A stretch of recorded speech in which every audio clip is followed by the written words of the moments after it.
आहत पड़ गया था, जमीन प्यासी, आसमान खामोश और लोग बेबस। बच्चे रो रहे थे, दरख्त मुरझा गए थे और हर जबान पर एक ही फरियाद थी, या अल्लाह बारिश नाजिल फरमा। खलीफा वक्त ने तमाम उलमा, कारियों और नेक लोगों को बुलाया। सब ने कहा चलो बारिश की दुआ करते हैं, शायद अल्लाह रहम फरमाए। मैदान भर गया, हजारों हाथ आसमान की तरफ उठे।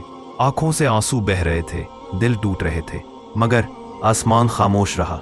बादल ना आए, बारिश ना हुई, लोग मायूस वापस चले गए। रात को खलीफा अकेला बैठा सोचता रहा। हम सब ने दुआ की, फिर भी बारिश क्यों नहीं हुई? क्या हम में कोई ऐसा बंदा नहीं जो अल्लाह को सच्चे दिल से पुकारे? इसी रात वो भेस बदलकर शहर के एक कोने में गया। वहां एक बोसीदा झोंपड़ी से मध्यम सी आवाज आई। एक मजदूर दिन भर मेहनत के बाद वजू कर रहा था।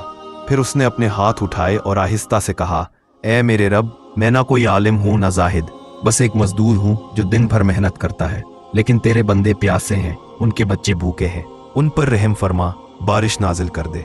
अभी उसने दुआ पूरी भी ना की थी कि आसमान पर बादल छा गए, हवा चली और थोड़ी ही देर में आसमान से रहमत बरसने लगी। बारिश जोरों से बरसती गई, पूरा शहर खुशी से झूम उठा। खलीफा ने फौरन अपने आदमियों को भेजा, इस मजदूर को मेरे पास लाओ। जब वो आया, खलीफा ने हैरत से पूछा, तुम्हारी दुआ इतनी जल्दी कैसे कबूल हुई? मजदूर ने सर झुकाकर कहा, मैं कोई खास नहीं, बस हलाल रोजी कमाता हूँ, कभी नमाज नहीं छोड़ता, और जब कोई मुझ पर जुल्म करे मैं बद्दुआ नहीं देता, बस कहता हूँ अल्लाह इसे हदायत दे। खलीफा के आंसू बहने लगे। वो बोले, यही है असल इबादत, अल्लाह को मकाम या नाम नहीं, दिल का इखलास पसंद आता है। कभी कभी वो हाथ जो मिट्टी से भरे हों दुआ के वक्त आसमान तक पहुंच जाते हैं, क्योंकि अल्लाह दिल देखता है, चेहरा नहीं।